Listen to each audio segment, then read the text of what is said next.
નમસ્કાર મિત્રો, જીગર sir physics YouTube ચેનલમાં આપ દરેકનું હાર્દિક સ્વાગત છે। જો તમે લોકો મારી આ ચેનલ લાઈક, શેર અને સબસ્ક્રાઇબ ના કરી હોય તો ઝડપથી કરી નાખો તથા તમારા WhatsApp group, Facebook group, WhatsApp સ્ટેટસમાં મારા વિડિયોની લિંકને શેર કરો જેથી લાઈક, શેર અને સબસ્ક્રાઇબ વધુ મળે તથા તમારા મિત્રો, સગા સંબંધીઓ અને સ્નેહીજનોને પણ કહો મારી આ ચેનલ લાઈક, શેર અને સબસ્ક્રાઇબ કરે। ચાલો મિત્રો, ધોરણ 12 ચેપ્ટર નંબર 5 ચુંબકત્વ અને દ્રવ્ય એમાં આગળ વધીએ તો છેલ્લે આપણે ઉદાહરણ જોયું હતું। ત્યારબાદ આગળનો ટોપિક આવે છે દ્રવ્યનું વર્ગીકરણ। આપણે જે સોલેનોઇડ ની અંદર દ્રવ્ય મૂક્યું હતું, ઓલો પદાર્થ મૂક્યો હતો, એવા પદાર્થોના વર્ગીકરણની વાત કે ઈ પદાર્થ મેગ્નેટાઇઝેશન ની દ્રષ્ટિએ કેવી રીતે વર્ગીકૃત કરી શકાય, બરાબર? તો એવા પદાર્થોને ચુંબકના સંદર્ભમાં, ચુંબકત્વના સંદર્ભમાં ત્રણ ભાગમાં વિભાજિત કરવામાં આવે છે। એમાં સૌપ્રથમ આપણે પહેલા બે ભાગ વિશે ભણીશું। એક તો છે ડાયામેગ્નેટિક પદાર્થ,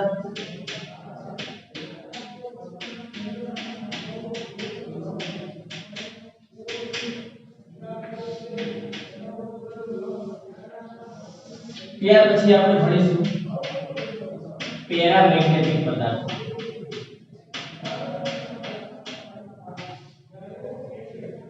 સૌપ્રથમ ડાયામેગ્નેટિક પદાર્થ।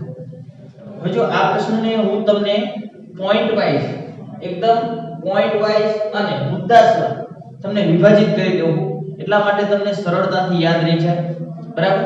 દરેક માટે આપણે એવી રીતે જ યાદ રાખશું। તો ડાયામેગ્નેટિક પદાર્થો કોને કહેવાય? તો સૌપ્રથમ કાય। ડાયામેગ્નેટિક પદાર્થો એટલે એવા પદાર્થો કે જેના માટે કાયની વેલ્યુ ઋણ હોય અને નાની હોય। આપણે ગયા લેક્ચરમાં એ વાત કરી હતી જ્યારે મેગ્નેટાઇઝેશન અને ચુંબકીય તીવ્રતા ભણ્યા ત્યારે કાય એટલે ચુંબકીય સસેપ્ટિબિલિટી। જે પદાર્થો માટે ચુંબકીય સસેપ્ટિબિલિટી નું મૂલ્ય ઋણ હોય અને નાનું હોય તો એવા પદાર્થોને આપણે ડાયામેગ્નેટિક પદાર્થો તરીકે ઓળખશું। ચાલો જોઈએ કે ભાઈ આ પદાર્થમાં કોનો સમાવેશ થાય એટલે આપણે એના ઉદાહરણ જોઈએ। તો આની અંદર સિલિકોન, બિસ્મથ, સોનું,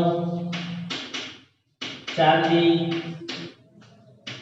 H2O, સોડિયમ ક્લોરાઇડ વગેરે વગેરે, તાંબુ, બરાબર? ઘણા બધા પદાર્થો છે, તાંબુ વગેરે વગેરે, બરાબર? જો આના નામ યાદ આવી રીતે રખાય કે દરેક ઉપર મીંડું આવે, જો સિલિકોન, બિસ્મથ, સોનું, ચાંદી, તાંબુ, એટલે આવા જે પદાર્થો છે એ ડાયામેગ્નેટિક પદાર્થો છે। અને ડારુ એટલે કે ડાયા માટે ઋણ હોય, શું?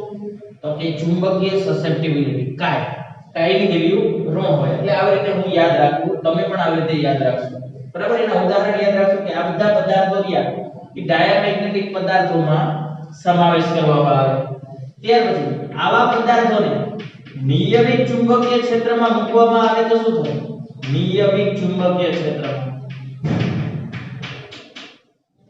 તો એવું જાણવા મળ્યું જ્યારે આવા પદાર્થોને બહારનું ચુંબકીય ક્ષેત્ર હોય, બાહ્ય ચુંબકીય ક્ષેત્ર, નિયમિત ચુંબકીય ક્ષેત્ર, એમાં મૂકીએ તો આ પદાર્થો રહ્યા એ ચુંબકીય ક્ષેત્ર રેખાઓને બહાર ધકેલી દે,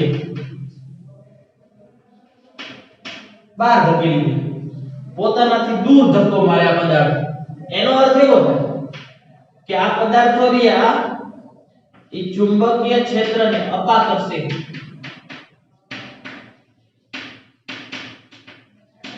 અથવા એમ કહેવાય કે આ પદાર્થો રહ્યા ચુંબકને અપાકર્ષણ આપે, અથવા તો પોતે ચુંબક પ્રત્યે અપાકર્ષણ ધરાવે। બરાબર.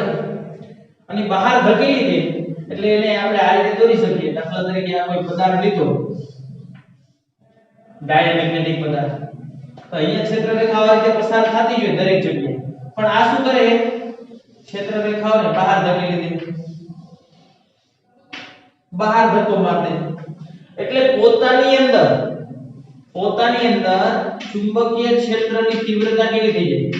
ચુંબકીય ક્ષેત્રની તીવ્રતા ઘટી જાય. અંદરના ભાગમાં ચુંબકીય ક્ષેત્રની તીવ્રતા શું થઈ જાય? ઘટી જાય. બરાબર સમજ?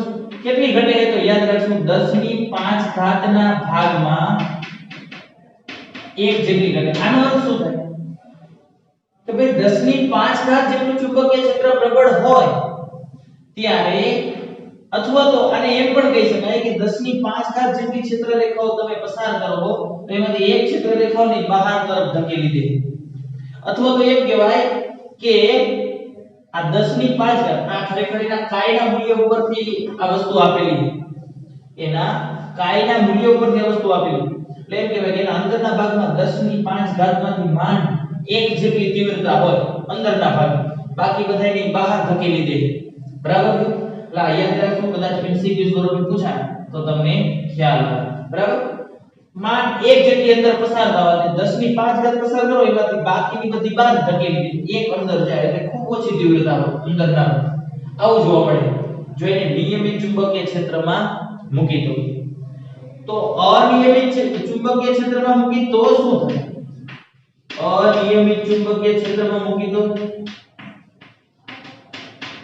આપણે ટોપિક છે યાદ રાખશું. પેલા કાયની વેલ્યુ કેવી હોય, ઉદાહરણ શું હોય, નિયમિત ચુંબકીય ક્ષેત્ર મૂકી શું થાય છે, અનિયમિત ચુંબકીય ક્ષેત્ર મૂકી શું. હવે આનું નામ જ એવું કે અનિયમિત ચુંબકીય ક્ષેત્ર, એટલે કોઈ એક તરફ પ્રબળ ચુંબકીય ક્ષેત્ર હશે, કોઈ એક તરફ નિર્બળ ચુંબકીય ક્ષેત્ર હશે. એટલે એવું જાણવા મળ્યું કે અનિયમિત ચુંબકીય ક્ષેત્ર મૂકે એટલે બળ તો લાગવાનું છે બધા. બરાબર? તો આ કઈ તરફ ગતિ કરશે? કોઈ એક તરફ ગતિ કરશે નક્કી, કાં પ્રબળ તરફ ગતિ કરે કાં નિર્બળ તરફ. તો એવું જાણવા મળ્યું કે આ પદાર્થો પ્રબળ ચુંબકીય ક્ષેત્રથી પ્રબળથી નિર્બળ ચુંબકીય ક્ષેત્ર તરફ ગતિ કરે. નિયમિતમાં શું થતું હતું તો કે ક્ષેત્ર રેખાને બહાર ધકેલી, એટલે એમ કહેવાય ચુંબકીય ક્ષેત્રને અપા કરશે, અથવા તેમ કહેવાય ચુંબકને અપા કરશે. એટલે એના અંદરના ભાગમાં ચુંબકીય ક્ષેત્રની તીવ્રતા ઘટી જાય. અંદરના કેટલી ઘટે તો કે 10 ની 5 ઘાત ક્ષેત્ર રેખાઓ હોય એમાંથી માંડ 1 જેટલી પસાર થાય, બાકીને બહાર ધક્કો માર દે. સમજાય? અનિયમિતમાં એ પ્રબળ ચુંબકીય ક્ષેત્ર હોય એ નિર્બળ તરફ ગતિ કરે છે, આપણે યાદ રાખશું. આ ક્લિયર થઈ ગયું? ત્યાર પછી એની ચુંબકીય ડાયપોલ મોમેન્ટ. ચુંબકીય ડાયપોલ મોમેન્ટ તો આ પદાર્થો છે એની અંદર દરેક ઇલેક્ટ્રોન, આ પદાર્થ હોય એની અંદર પરમાણુ હોય છે, એ પરમાણુની અંદર ઇલેક્ટ્રોન હોય છે, દરેક ઇલેક્ટ્રોન કક્ષીય ચુંબકીય ચાર્જ માત્રા ધરાવે છે. કક્ષીય ચુંબકીય ચાર્જ માત્રા એટલે મોમેન્ટ ધરાવે. ખબર છે દરેક ઇલેક્ટ્રોનને ચુંબકીય ડાયપોલ મોમેન્ટ હોય છે દરેકને, પરંતુ કુલ ડાયપોલ મોમેન્ટ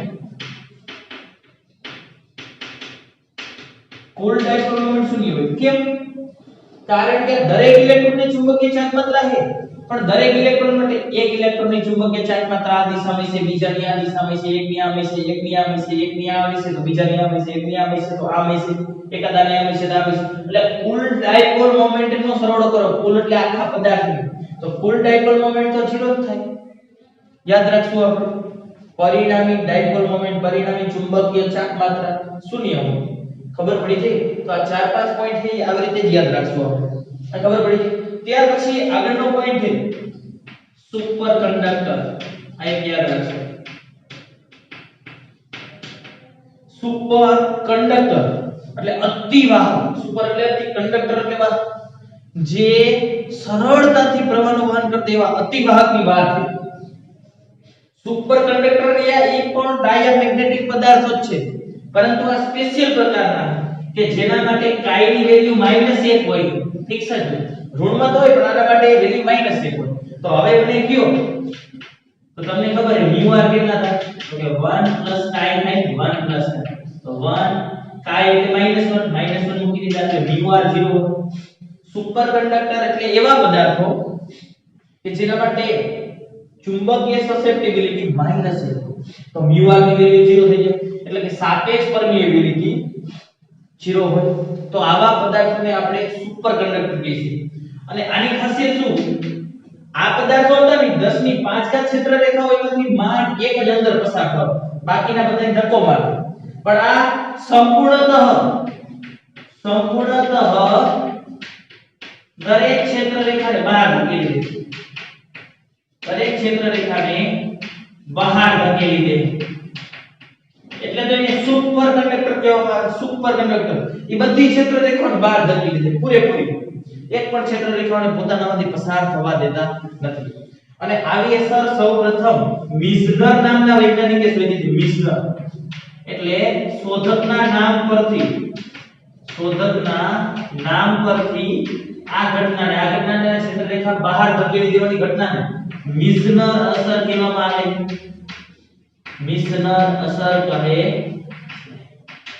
ખ્યાલ આવ્યો એક તો કાઈ ની વેલ્યુ કેટલી હોય આ શું કામ કરે દરેક ક્ષેત્ર રેખાને સંપૂર્ણ બહાર ધકેલી દે ક્ષેત્ર રેખાઓ પ્રત્યે અપાકર્ષણ તો ધરાવે છે નથી ક્ષેત્ર રેખા પ્રત્યે અપાકર્ષણ ધરાવે એટલે એમ જ કહેવાય ચુંબક પ્રત્યે અપાકર્ષણ આકર્ષણ નથી આ ખબર પડી ગઈ શોધકના નામ પરથી મિઝનર અસર કહેવાય અને આ ઉપયોગમાં ક્યાં આવે સુપર કંડક્ટર તો તમે ઘણીવાર જોયું હોય પાટા ઉપરથી થોડીક ઉપર હાલતી ટ્રેન હોય જેને આપણે સુપર ફાસ્ટ ટ્રેન કહીએ હા એની અંદર આ સુપર કંડક્ટર અતિવાહક બરાબર એટલે સુપર ફાસ્ટ ટ્રેનમાં આ જે સુપર કંડક્ટર હોય એનો ઉપયોગ થાય સુપર કંડક્ટર શું કરે કે ટ્રેનને પાટાથી સહેજ ઉપર દોડાવવાનો પ્રયત્ન કરે અપાકર્ષે એટલે એને ઉપર ધક્કો મારે અપાકર્ષણના લીધે ઉપર આવે બધી ક્ષેત્ર રેખાઓ દૂર ધકેલી દે એટલે સુપર ફાસ્ટ ટ્રેન રે પાટાથી સહેજ ઉપર આવશે અને ઝડપથી ગતિ કરશે તો આ સ્પેશિયલ પ્રકારનો એક ડાયામેગ્નેટિક પદાર્થ છે સુપર કંડક્ટર બરાબર તો આટલા પોઈન્ટ આપણે દરેક માટે યાદ રાખશું આના માટે પણ આ જ બધા પોઈન્ટ પેલા કાઈ ની વેલ્યુ કેવી હોય પછી એના ઉદાહરણ શું એને નિયમિત ચુંબકીય ક્ષેત્ર મૂકી તો શું થાય અનિયમિત ચુંબકીય ક્ષેત્ર મૂકી તો શું થાય ચુંબકીય ડાયપોલ મોમેન્ટ કેવી હોય આ તો એક સ્પેશિયલ પદાર્થ હતો આના માટે એટલે આટલા પોઈન્ટ ની આપણે આમાં ચર્ચા કરીશું આ ખબર પડી જાય તો આપણે આટલું યાદ રાખવાનું બરાબર ડાયામેગ્નેટિક પદાર્થો ચાલો હવે આપણે વાત કરી પેરામેગ્નેટિક પદાર્થો કોને કહેવાય તો પેરામેગ્નેટિક પદાર્થો એટલે એવા પદાર્થો કે જેના માટે કાઈની વેલ્યુ પ્લસ હોય અને નાની હોય ધનમાં હોય અને નાની વેલ્યુ હોય ખૂબ ઓછી વેલ્યુ હોય આના ઉદાહરણ કયા તો આના ઉદાહરણ sodium 11 number magnesium 12 number aluminium 13 number calcium copper chloride બરાબર કોપર ક્લોરાઇડ વગેરે વગેરે ઓક્સિજન વગેરે વગેરે ઘણા બધા ઉદાહરણ છે પેરામેગ્નેટિક પદાર્થના ઓક્સિજન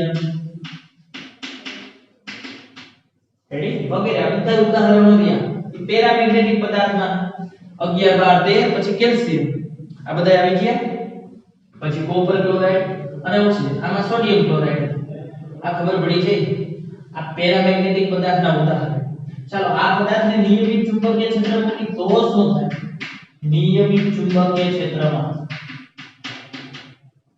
આમાં શું થતું આ પદાર્થો એની ચુંબકીય ક્ષેત્રને બહાર ધકેલી દેતા એનો અર્થ એવો થતો કે અપાકર્ષતા થાય એના કરતા વિરુદ્ધ થાય કે આ પદાર્થો રિયા એ ચુંબકીય ક્ષેત્ર રેખાઓને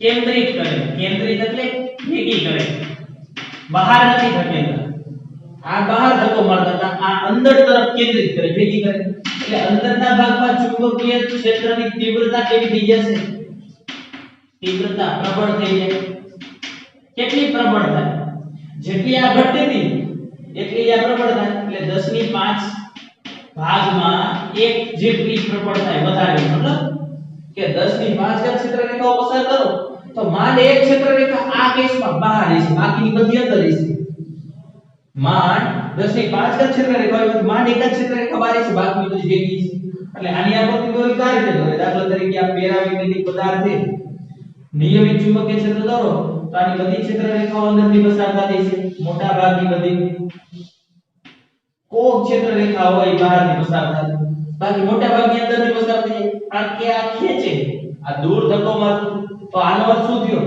કે આ ક્ષેત્ર રેખાઓ પ્રત્યે અથવા તો ચુંબક